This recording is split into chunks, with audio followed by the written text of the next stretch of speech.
अस्सलाम वालेकुम, मैं हूं शजर रियाजी। सुनो राउंडअप में आपको खुशामदीद। नाजरीन, इंतजार की घड़ियां खत्म हो चुकी हैं। आज से चैंपियंस ट्रॉफी का पाकिस्तान में बाकायदा आगाज हो चुका है। सदर आसिफ जरदारी और उनकी साहबजादी आसफा भुट्टो चैंपियन ट्रॉफी की इफ्तिताई तकरीब के मेहमान खुसूसी थे। चेयरमैन पीसीबी मोहसिन नकवी भी इफ्तिताई तकरीब में शरीक हुए। आईसीसी चैंपियंस ट्रॉफी 2025 का पहला मैच कराची में आज पाकिस्तान और न्यूजीलैंड के दरमियान खेला जा रहा है। पाकिस्तान ने टॉस जीतकर फील्डिंग का फैसला किया और इस वक्त न्यूजीलैंड की बैटिंग हो चुकी हुई है और अब पाकिस्तान की बैटिंग चल रही है। और 29 साल बाद पाकिस्तान चैंपियंस ट्रॉफी जैसे किसी बड़े इवेंट्स की मेजबानी कर रहा है। आखिरी बार 1996 में पाकिस्तान के कज़ाफी स्टेडियम में वर्ल्ड कप का फाइनल खेला गया। पाकिस्तान इससे कबल न सिर्फ 1987 के क्रिकेट वर्ल्ड कप की मुश्तरका मेजबानी कर चुका है, बल्कि ये वो दौर था जब आईसीसी इवेंट्स के अलावा पाकिस्तान में बैनुल-अक़वामी टीमें बगैर किसी हिचकिचाहट के आती थीं। लेकिन उसके बाद सिक्योरिटी सूरत हाल खराब हुई। 9/11 के बाद दहशतगर्दी में मजीद इजाफा हुआ। मई 2002 में कराची के जिस होटल में न्यूजीलैंड टीम मुकीम थी उसके बाहर खुदकश हमला हुआ और इस खुदकश हमले में 12 अफराद हलाक हुए। इस हमले के बाद न्यूजीलैंड ने अपनी क्रिकेट टीम को इस इवेंट के दौरान ही वापस बुला लिया था। इस अरसे के दौरान पाकिस्तान को 2008 की चैंपियंस ट्रॉफी की मेजबानी मिली, लेकिन उस वक्त पाकिस्तान में खुदकुश हमले और दहशतगर्दी की कार्रवाइयां बढ़ रही थी। सिक्योरिटी खदशात की वजह से गैर मुल्की टीमों ने पाकिस्तान आने से इनकार कर दिया और फिर इस चैंपियंस ट्रॉफी की मेजबानी जनूबी अफ्रीका के सुपुर्द की गई, जिसका इनेकाद 2009 में हुआ था। फिर साल 2009 में श्रीलंकन क्रिकेट टीम ने पाकिस्तान का दौरा किया था और वो 3 मार्च को पाकिस्तान के खिलाफ दूसरे टेस्ट के लिए होटल से कज़ाफी स्टेडियम जा रही थी कि दहशतगर्दों ने टीम की बस पर फायरिंग कर दी। इस हमले में श्रीलंकन क्रिकेट टीम के 6 खिलाड़ी जख्मी और पुलिस के 5 एहलकार हलाक हुए थे। इस हमले के बाद आईसीसी इवेंट्स तो कजा दीगर टीमों ने भी पाकिस्तान आने से इनकार कर दिया था और फिर पाकिस्तान में 7 साल बाद पीएसएल का आगाज हुआ। इससे दीगर ममालिक की टीमों को एतमाद मिला और बिलाखिर पाकिस्तान को चैंपियंस ट्रॉफी की मेजबानी मिली। चैंपियंस ट्रॉफी के माजी पर अगर नजर डालें तो आईसीसी चैंपियंस ट्रॉफी का पहला एडिशन 1998 में बांग्लादेश में खेला गया था।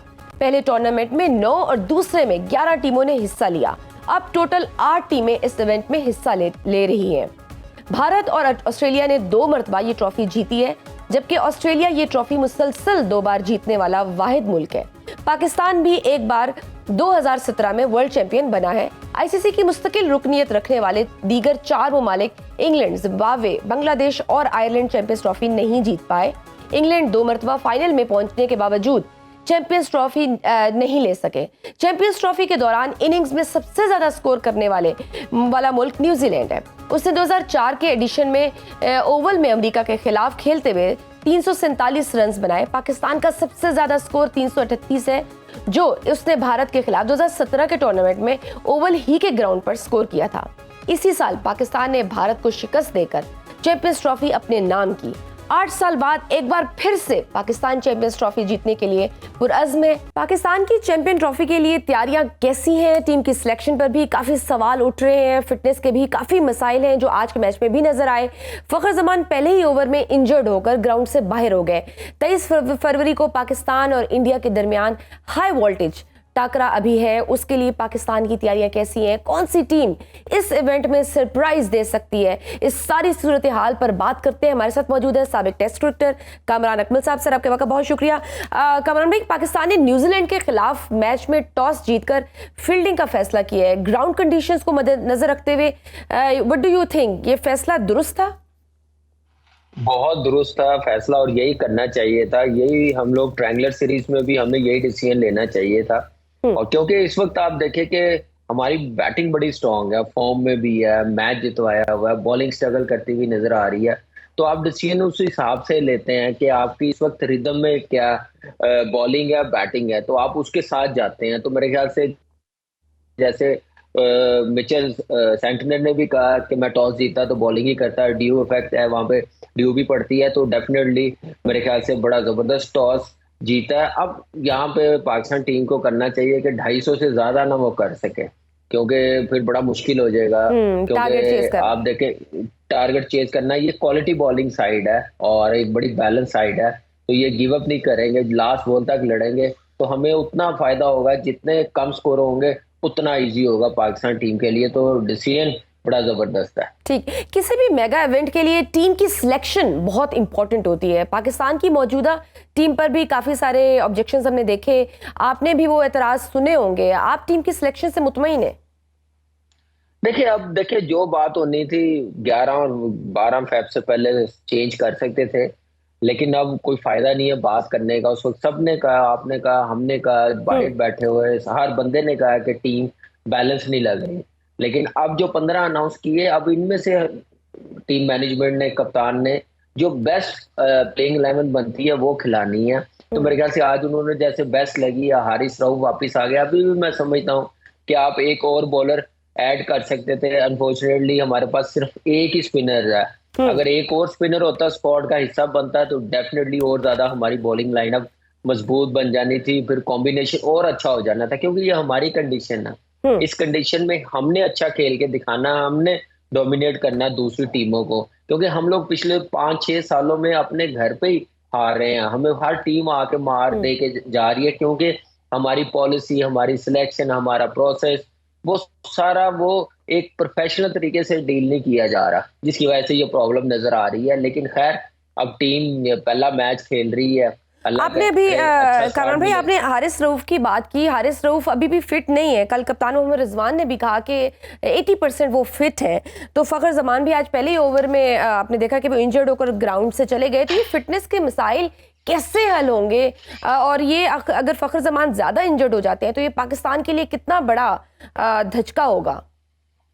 डेफिनेटली बहुत बड़ा धचका होगा। लेकिन फखर देखें, पहले से फिट था, फील्डिंग करते हुए इंजरी किसी को भी हो सकती है। जैसे हमारा best player opener Saim Ayub test match में बॉल पकड़ने गया, वो इंजर्ड हो गया।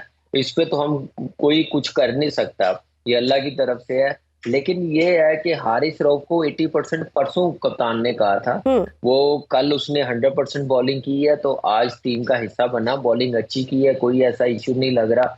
फिटनेस के कोई मिसाइल नहीं है। सिर्फ हम जो एक मोमेंटम बनता ना अपनी तरफ लेके आते हैं, वो हम बीच में जाके ना वो मोमेंटम लूज कर देते हैं। आज भी देखे, जैसे 3 आउट कर लिए थे, हमें इस वक्त तक उनके 5-6 आउट करने चाहिए थे, वो 3 ही खेल रहे हैं। तो अपॉर्चुनिटी जो मिल रही है उसको हम ग्रैब नहीं कर रहे। तो ये सारी चीजें टीम के साथ है। फिटनेस लेवल डेफिनेटली, आप जब क्रिकेट नहीं लंबी खेल लेंगे, आप ऑफ सीजन में ट्रेनिंग नहीं करेंगे, और क्या नाम है, डोमेस्टिक नहीं खेलेंगे, तो फिर आपको ऐसे मैचेस में फिटनेस आपकी एक्सपोज होगी। प्रेशर जब आता है, तो वो चीजें पाकिस्तान टीम के साथ चलती हुई नजर आ रही है। खुशदिल शाह और फहीम अशरफ की टीम में सिलेक्शन पर भी काफी सवालात उठाए जा रहे हैं। हालांकि गुज़श्ता चंद मैचेस में वो परफॉर्म नहीं कर पाए। इतने बड़े इवेंट में किस क्राइटेरिया के तहत ऐसे फैसले लिए जाते हैं? देखिए, इसमें हम प्लेयर्स को क्या ब्लेम दें, प्लेयर्स तो खेलने वाले हैं, वो खेलते हैं। एक्चुअली जब ऐसी सिलेक्शन होती है तो बेचारे टारगेट प्लेयर ही होते हैं। लेकिन टारगेट होना चाहिए वो जिन्होंने सिलेक्शन की है। मैनेजमेंट है, कप्तान है, कोच है, चेयरमैन है, आपके क्या नाम है, सिलेक्टर है, उनको मेरे ख्याल से ब्लेम देना चाहिए। ये चीजें नहीं होती। जो भी है, एक पाकिस्तान की टीम है, दुनिया की टीम है। क्योंकि हम देख रहे थे किस तरह से आमिर जमाल को कुछ अरसे से हम टीम में खिलाते रहे, फिर उन्हें भी टीम में शामिल नहीं किया गया। देखिए, बिल्कुल टीम में जैसे उसने ऑस्ट्रेलिया में परफॉर्मेंस दी थी, उसके बाद उसको टीम से आउट करना ही नहीं चाहिए था। उसको इस ट्रॉफी के लिए अब तक उसको बिल्कुल पक्का प्लेयर बना देना चाहिए। दुनिया की टीमें मैं बात कर रहा हूँ कि दुनिया की टीमें साल 1.5 साल पहले बन जाती है। हमारी भी ऐसी पॉलिसी है। हमारे इतने बड़े बड़े साइंसदान बैठे हुए हैं, इतने इतने बड़े दिमाग बैठे हुए हैं। आईसीसी इवेंट शुरू होता है, उससे 10 दिन पहले हम टीम बनाते हैं। जबकि दूसरा नाम, एक और नाम भी मुझे याद आया कामरान भाई, अब्दुल्ला शफीक भी बहुत अच्छा परफॉर्म करते रहे ऑस्ट्रेलिया में, हमने देखा उनको भी नहीं खिलाया गया, जबकि वो फिट भी थे, उनकी परफॉर्मेंस भी हमें नजर आई। नहीं, देखिए, अब्दुल्ला शफीक नो डाउट अच्छा प्लेयर है। आप इंटरनेशनल क्रिकेट में आपकी डिमांड होती है परफॉर्मेंस, आप परफॉर्मेंस दिखाएं, उसको मौके बड़े मिले हैं। अभी आपने अगर मौका देना था, इमाम है आपके पास, बेस्ट ऑप्शन थी, एक तो ओपनर रखना चाहिए था। फिर शामिल लड़का है अंडर 19, बड़े जबरदस्त परफॉर्मेंस दे रहा, उसको होना चाहिए था। उसको देख सकते थे, वो उस वक्त ही देखते ना जब वो ग्राउंड में आके देखते डोमेस्टिक क्रिकेट के कैसे चला रहे हैं, कैसे खेल रहे हैं, क्या एटीट्यूड है। अभी बाकी लड़कों का, करंट प्लेयरों का जो पाकिस्तान टीम में अभी नहीं है, वो किस अप्रोच के साथ खेल रहे हैं, क्या सोच के खेल रहे हैं, वो सारी चीजें पीसीबी की काम है, देखना, मॉनिटर करना, लेकिन अनफॉर्चुनेटली ग्राउंड में कोई आता नहीं है। टीवी के बिल्कुल मैच उनको में ओपनिंग में सारे खिलाना चले चाहिए था। जाते हैं। अच्छा, क्योंकि हमने देखा पिछले चंद मैचेस में ओपनिंग पेयर के हवाले से भी हमें काफी तहफुजात हैं। बाबर आजम ओपन कर रहे हैं लेकिन बेहतर परफॉर्म नहीं कर पा रहे हैं।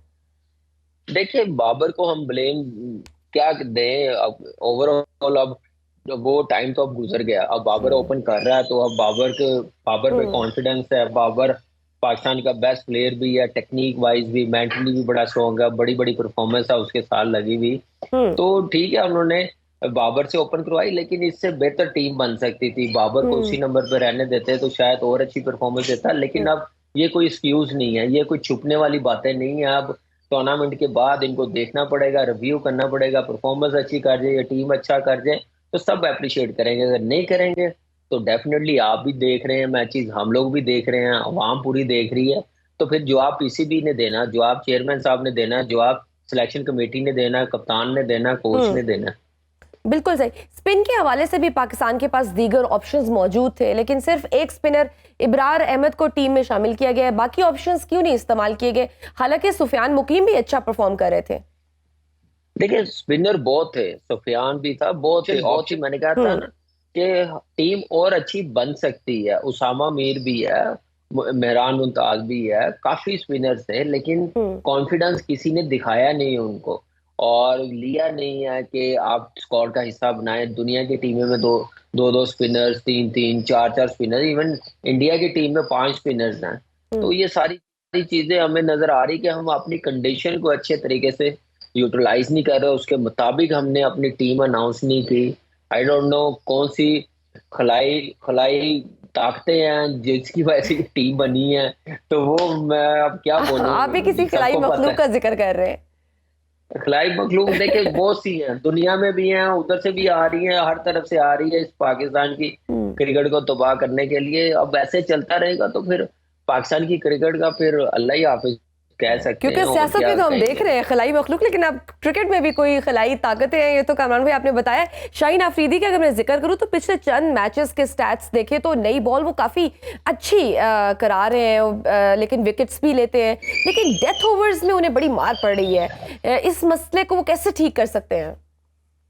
देखिए, मसला ठीक हो सकता है। मैंने कहा ना कि आप जब लंबी क्रिकेट खेलेंगे, रेड बॉल हम्म। क्रिकेट खेलेंगे, आपको दिन में 20-20 ओवर करने पड़ेंगे, 18 ओवर करने पड़ेंगे, तो आप हम्म। सारी चीजें सीख जाते हैं। बिल्कुल। बॉलिंग करना भी सीख जाते हैं, 200-200 रन भी करना सीख जाते हैं, हम्म। प्रेशर वाला मैच भी आप निकाल लेते हैं। ये उसी सूरत है कि आप क्रिकेट को वैल्यू दें, आप सिस्टम को हम्म। वैल्यू दें, और अपनी, अगर आपने ग्रेट प्लेयर्स बनना है तो आपको टेस्ट क्रिकेट खेलनी पड़ेगी, वहां पे परफॉर्म करना पड़ेगा। फिर आकिब जावेद है, हेड कोच है, बॉलिंग कोच है, अजहर महमूद, इनके होते हुए अगर उनसे डेथ बॉलिंग में यॉर्कर्स नहीं लग रहे, अगर वो मार खा रहे हैं, हम्म। तो मेरे ख्याल से शहीन का तो कसूर है, हम ब्लेम दे सकते हैं। साथ मैनेजमेंट को भी हम ब्लेम दे सकते हैं, क्योंकि उनके अंडर है, उन्होंने हम्म। बताना ये सारी चीजें।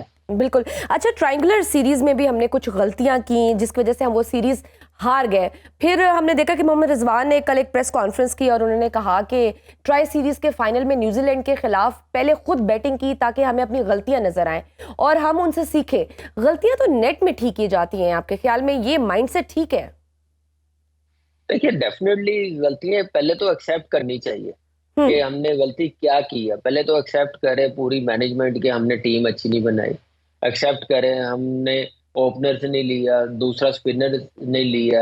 एक्सेप्ट करें कि ठीक है, फाइनल में टॉस जीत के क्यों पहले बैटिंग की है, बॉलिंग करनी चाहिए थी, आपने 350 रन चेज किए हैं, तो उस कॉन्फिडेंस को बरकरार रखते हैं।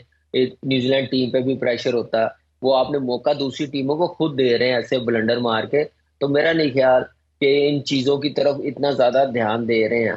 आप जो प्रोफेशनल टीमें होती हैं, मैनेजमेंट होती हैं, वो एक से दूसरे मैच, तीसरे मैच में ऐसा कमबैक करते हैं कि हम्म। आप सोच नहीं सकते। न्यूजीलैंड की हम्म। टीम, दुनिया की टीमें देख लें, हम तीसरे के बाद 10वें मैच तक चले जाते हैं, तो हम ये नहीं सोचते कि हमने स्ट्रांगली कमबैक करना है। तो ये सारी चीजें पाकिस्तान की क्रिकेट में पिछले 6-7 सालों में है, क्योंकि इस सिस्टम को बड़ा वीक किया गया, बड़ा खराब किया गया पाकिस्तान की क्रिकेट को।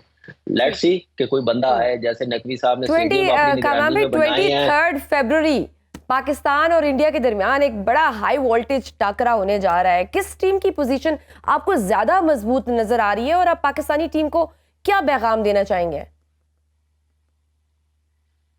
पाकिस्तान टीम के लिए देखिए, नो डाउट इस टूर्नामेंट की सबसे बड़ी टीम है इंडिया की, चाहे वो बॉलिंग हो चाहे बैटिंग हो। पाकिस्तान सारा डिपेंड कर रहा है आज के मैच में न्यूजीलैंड के खिलाफ।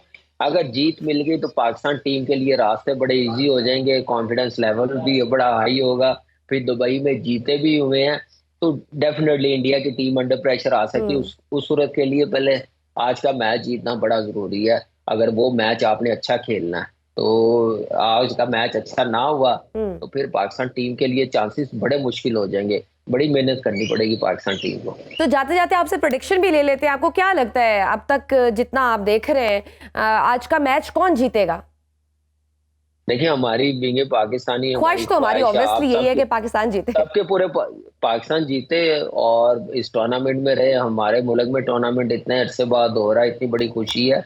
तो पाकिस्तान की टीम रहेगी तो इस टूर्नामेंट का चार्म रहेगा लोगों में। अगर आज का मैच 19-20 हुआ तो लोग बड़े मेरे ख्याल से अपसेट होंगे। तो इस टूर्नामेंट को भी मैं कहता हूं कि वो हाइप नहीं मिलेगी जो आज के दिन मिल रही है पाकिस्तान का, जब तक मैच नहीं खत्म हो रहा। जीतना बड़ा जरूरी है। मेरी ख्वाहिश है कि पाकिस्तान जीते। अभी तक 270 260 से ज्यादा रन, 250 से ज्यादा बनाने नहीं देने चाहिए। अभी 15 ओवर पड़े हुए हैं। अगर वो 100 110 रन और कर गए तो पाकिस्तान टीम को बड़ी अच्छी बैटिंग करनी पड़ेगी, बड़ी स्ट्रांगली और पॉजिटिव बैटिंग करनी पड़ेगी, क्योंकि और बॉलिंग बड़ी स्टार्ट है, और जबरदस्त स्टार्ट के लिए बड़ा जरूरी है कि ये मैच जीते ताकि वो कॉन्फिडेंस बिल्ड हो आगे सीरीज के लिए। आपको क्या लगता है इस ग्रुप में, पाकिस्तान का ग्रुप है जो दूसरा ग्रुप है, इसमें कौन सी टीम्स आगे जाएंगी? देखिए, मैंने कहा ना, आज के मैच पर डिपेंड करेगा ये। अब डिबेट खत्म होगी कौन सा ग्रुप है। पाक जो भी दोनों टीमों में से जो टीम हार गई वो समझ ले कि 50% ग्रुप से बाहर हो गई है। तो इसलिए जीतना बड़ा जरूरी है। हमारी तो ख्वाहिश है कि पहले तो पाकिस्तान आए, बाकी दूसरी जो मर्जी आए, न्यूजीलैंड आए, इंडिया आए। हमें नहीं देखा जाए तो इंडिया बहुत ही स्ट्रॉन्ग टीम है और न्यूजीलैंड भी है, लेकिन दुआ है हमारी टीम के साथ कि ये जीते और अच्छा परफॉर्म ठीक, दिखाए। All the best Pakistani team को, हमारी दुआएं हैं, हम देखना चाहते हैं। और आपको पता है जिस तरह से हम जज्बाती होते हैं इस गेम को लेकर। Thank you so much. Kamran Akmal साहब हमारे साथ मौजूद थे। नाज़रीन, वक्त छोटी सी ब्रेक का, देखते रहिए Suno round up. Welcome back to Suno round up. नाज़रीन, हमेशा अपने सियासी मुखालफिन को मुश्किलात में डालने वाली तहरीक इंसाफ इस वक्त खुद मुश्किलात में घिरी हुई है। आए रोज नए इख्तिलाफात जन्म लेते हैं और आए रोज पार्टी में झगड़ों की खबरें सुर्खियों की जीनत बनती हैं। इस बार तहरीक इंसाफ की नई लीडरशिप यानी वुकला, और दूसरी तरफ तहरीक इंसाफ की पुरानी लीडरशिप जो 9 मई के बाद सियासी मंजरनामे से गायब हो गई, दोनों आमने सामने हैं। एक तरफ फवाद चौधरी और इमरान इस्माइल है, वहीं दूसरी तरफ सलमान अकरम राजा, रऊफ हसन और शुएब शाहीन है।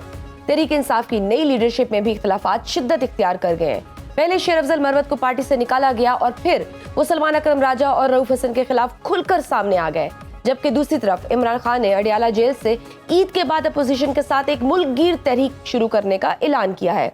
इन अंदरूनी इख्तिलाफात के होते हुए तहरीक इंसाफ कैसे ईद के बाद तहरीक शुरू करेगी, इन आपसी लड़ाइयों के होते हुए कैसे अपने सियासी मुखालफिन टफ टाइम मिलेगा, इस सारी सूरत हाल पर बात करते हैं। हमारे साथ मौजूद है सीनियर सहाफी और तज्जियाकार माजिद निजामी साहब। सर, आपके वक्त का बहुत शुक्रिया। माजिद, खबर आती है कि मुक्तदरा और तहरीक इंसाफ के दरमियान राब्ते हो रहे हैं। जैसे कल इंसार अब्बासी साहब की एक रिपोर्ट भी आई कि राब्तों की कोशिश शुरू हो चुकी है, फिर कभी तहरीक इंसाफ से तो कभी दूसरी तरफ से तरदीद भी आ जाती है। ये आंख मचोली का खेल कब तक जारी रहेगा? जी, बहुत शुक्रिया। ये बात दुरुस्त है कि इस्टेब्लिशमेंट से तमाम सियासी जमातों के राब्ते रहते हैं, खा वो हुकूमत में हो या अपोजिशन में हो। इस वक्त तहरीक इंसाफ से भी कहीं ना कहीं बैकडोर ऑप्शंस मौजूद हैं।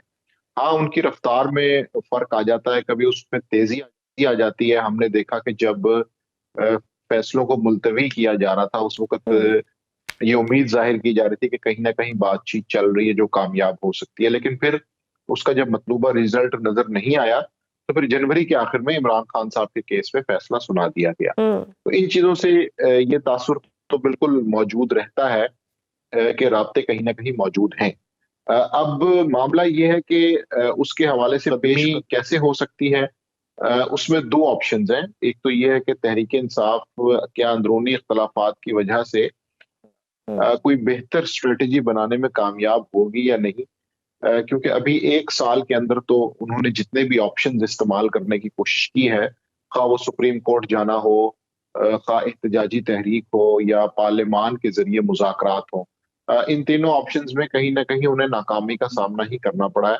तो अब उन्हें एक बेहतर स्ट्रेटेजी के साथ सामने आना होगा। हमारे सामने ये जो 8 फरवरी का जलसा है जो सवाबी में हुआ, उसके कामयाब होने के हवाले से भी कई सवालिया निशानात मौजूद हैं, और जो वहाँ की सूबाई क़यादत है वो भी इस चीज पर कहीं ना कहीं शक का इजहार करती नजर आ रही है। शिकायत उनके पास है कि मुकामी क़यादत ने या जो भी अवेलेबल पार्टी लीडरशिप थी उन्होंने उनका साथ नहीं दिया। तो अगर इस सूरत हाल में वो अपनी एहतजाजी तहरीक शुरू करते हैं तो मुझे नहीं लगता कि वो कोई इतना बड़ा इम्पैक्ट क्रिएट कर पाएगी। इसलिए हमें ये देखना है कि एक तो इनके अंदरूनी मामलात कैसे दुरुस्त होते हैं। दूसरा अहम नुक्ता यह है कि जब आप इत्तेहादी जमातों को या अपोजिशन में जो मौजूद जमातें उनको अपने साथ लेके चलते हैं तो उनसे आप किस तरह से डील करेंगे, उन्हें आप क्या ऑफर करेंगे, क्योंकि तहरीक इंसाफ की जो तारीख सोलो फ्लाइट की है वो हुकूमत में पार्लियामान में तो इत्तेहादी रहे हैं, लेकिन सियासत में उन्होंने जो अलायंस की पॉलिटिक्स है वो बहुत कम की है।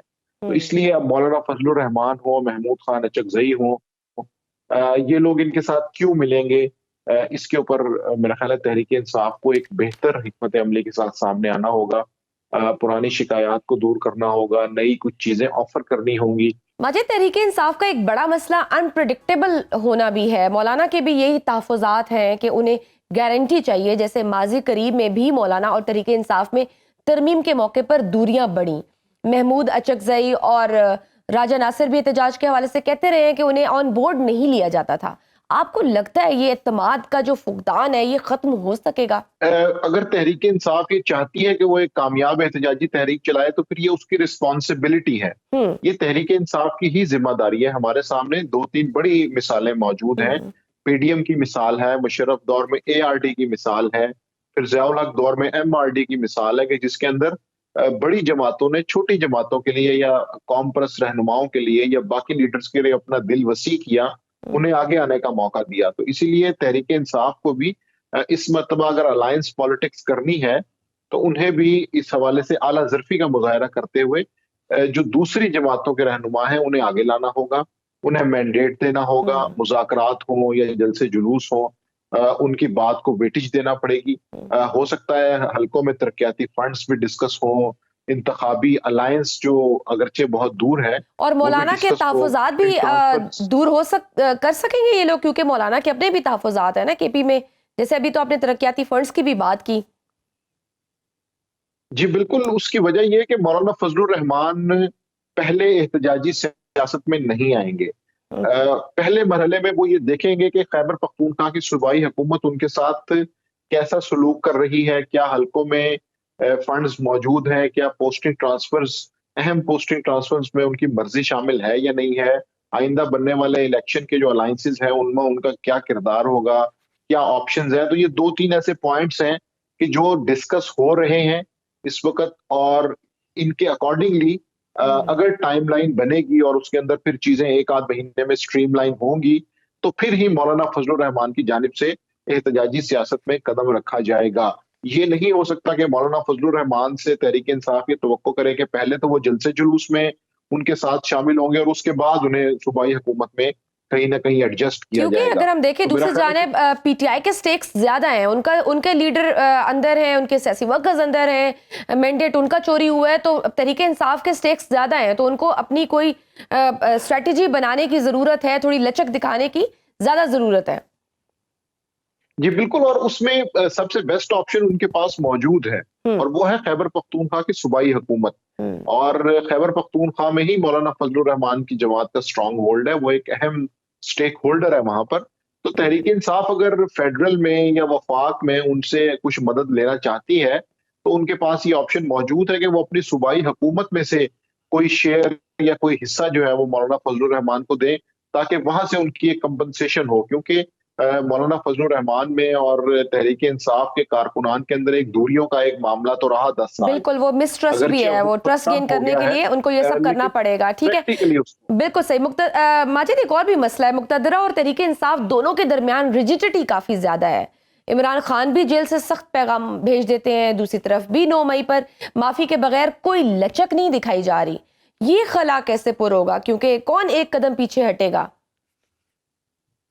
देखिए, चूंकि मुक्तदरा ताकतवर है, अथॉरिटी उनके पास है, कंट्रोल उनके पास है, तो इसलिए ये समझना कि वहां से मामलात में लचक दिखाई जाएगी, ऐसा मुमकिन नजर नहीं आता। हम्म। इमरान खान साहब को इस हवाले से कोई वाज़ेह फैसला करना होगा। हमारे सामने दो बड़ी सियासी तशद्दुद की मिसालें हैं। एक ये कि जब मुस्लिम लीग नून के कारकुनों ने सुप्रीम कोर्ट पे हमला किया था, तो मुस्लिम लीग नून ने उस चीज को माना, अपने उन कारकुनों को सजाएं होने दी, उनसे लाताल्लुकी का इजहार किया और उस चीज को कबूल करते हुए वो आगे चले। इसी तरह हमारे सामने जनरल ज़ियाउल हक के दौर में जो एक तैयारा हुआ था, उसकी मिसाल मौजूद है, लेकिन उसमें पीपल्स पार्टी ने और मोहतरमा बेनज़ीर भुट्टो ने मुकम्मल लाताल्लुकी का ऐलान किया कि इनसे हमारा कोई ताल्लुक नहीं है। तो इसलिए 9 मई के ऊपर भी जब तक तहरीक इंसाफ की जानिब से कोई वाज़ेह मौक़िफ़ नहीं आएगा, उस वक्त तक मैं नहीं समझता कि इस मामले में डेडलॉक खत्म हो सकेगा, क्योंकि ये मुक्तदरा के लिए एक बहुत अहम और एक हसास इशू है कि जिसके ऊपर वो फिलहाल कोई कॉम्प्रोमाइज या अंडरस्टैंडिंग करने को बिल्कुल तैयार नहीं। बिल्कुल सही। और तहरीक इंसाफ को अंदरूनी मसाइल का भी सामना करना पड़ रहा है। फवाद चौधरी साहब, शुएब शाहीन और सलमान अकरम राजा, शेर अफजल मरवत आपस में गुत्तम गुत्ता हैं। ये लड़ाइयाँ किस हद तक तहरीक इंसाफ के असल मकासद, जिनमें इमरान खान के मुकदमात हैं, 26वीं तरमीम है, मैंडेट की वापसी है, इन मकासद को डैमेज कर रही हैं?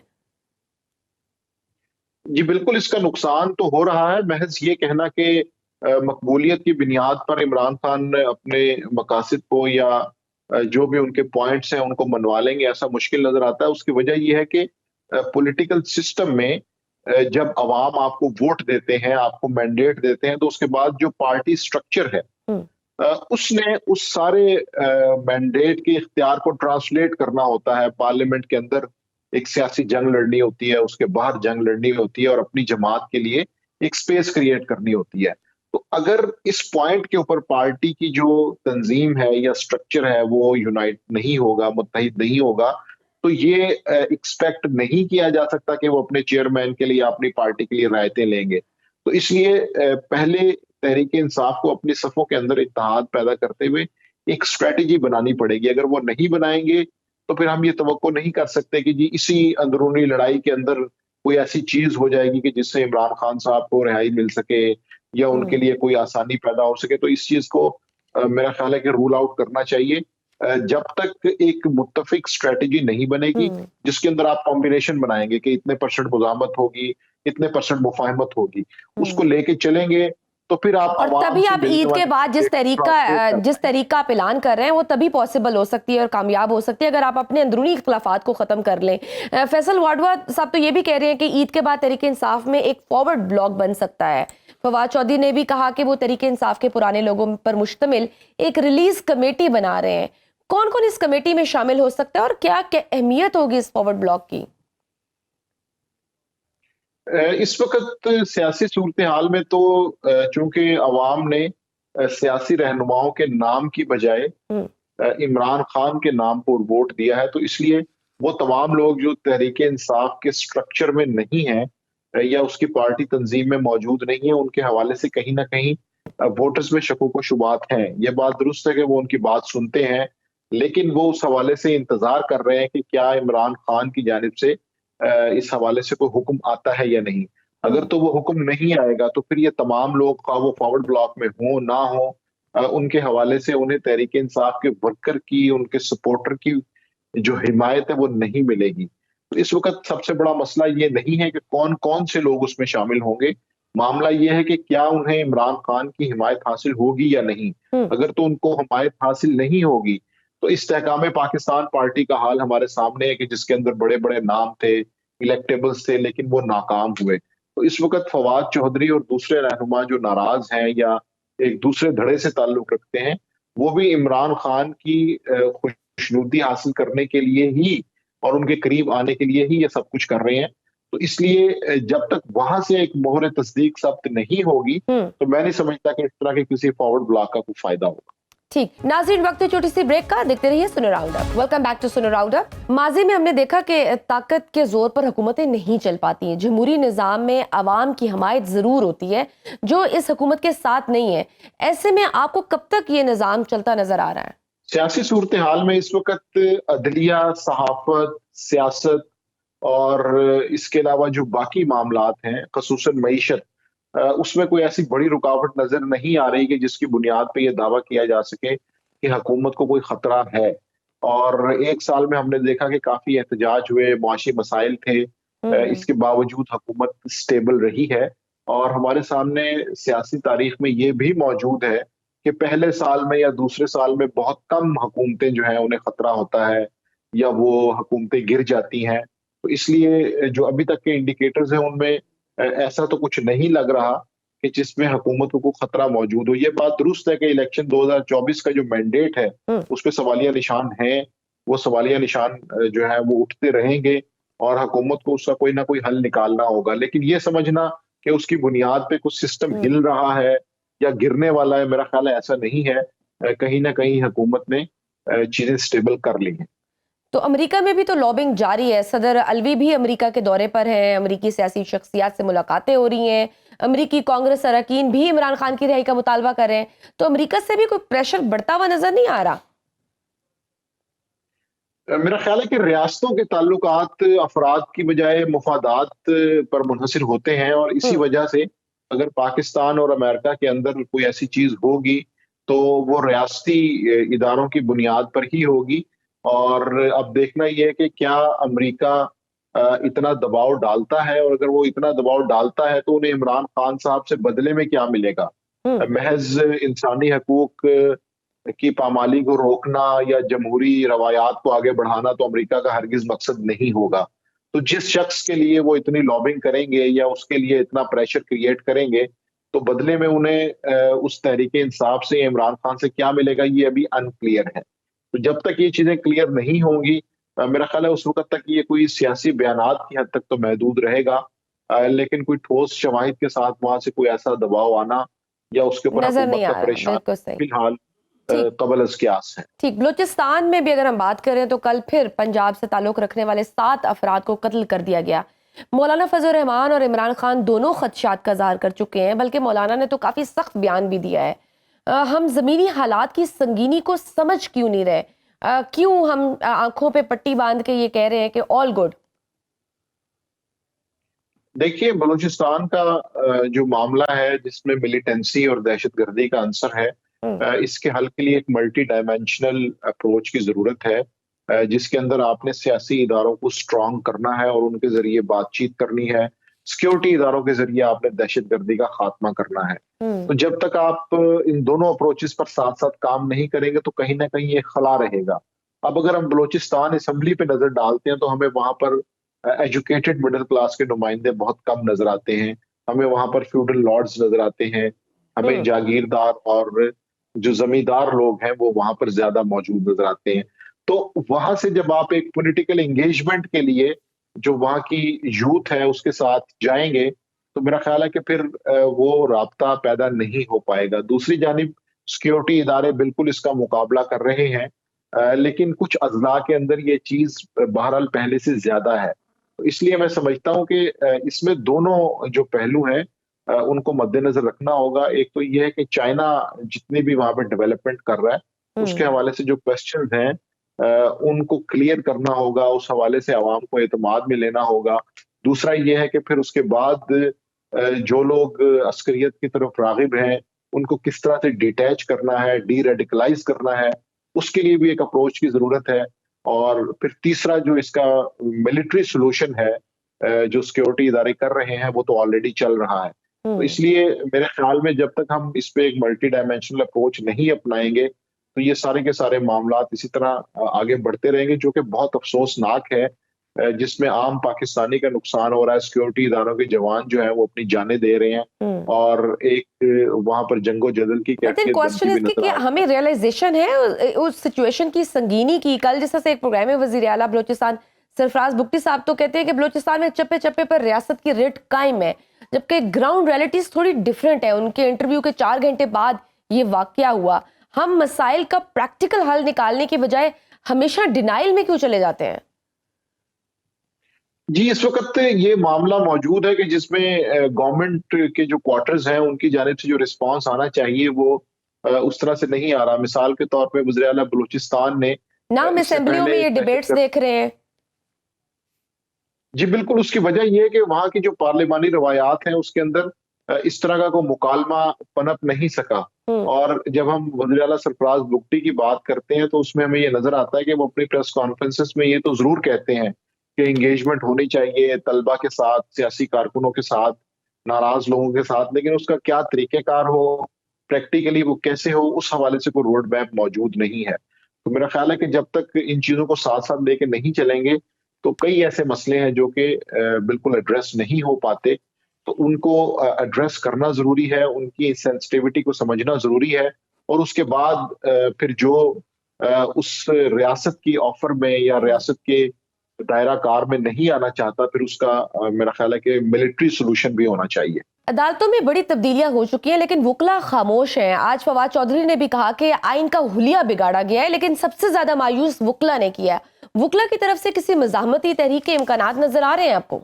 मेरी राय में जब तक किसी सियासी जमात की तरफ से एक फुल फ्लेज तहरीक लॉन्च नहीं की जाती, उस वक़्त तक जो मुआशरे के दूसरे तबके हैं वो उनके साथ खड़े नहीं होते। ये नहीं हो सकता कि मुआशरे का एक तबका जो है वो सियासी तहरीक चला रहा हो और जो बड़ी ऑपोज़िशन की जमातें हैं वो उससे अलग-थलग हों। तो इसलिए वुकला का जो मामला है उसके अंदर भी हमें इस चीज़ को देखना होगा कि उसमें तहरीक-ए-इंसाफ की उनसे क्या एंगेजमेंट रही है और कितने राब्ते हैं और कहाँ-कहाँ पे जो शिकायत हैं उनको दूर किया गया है या नहीं किया गया है।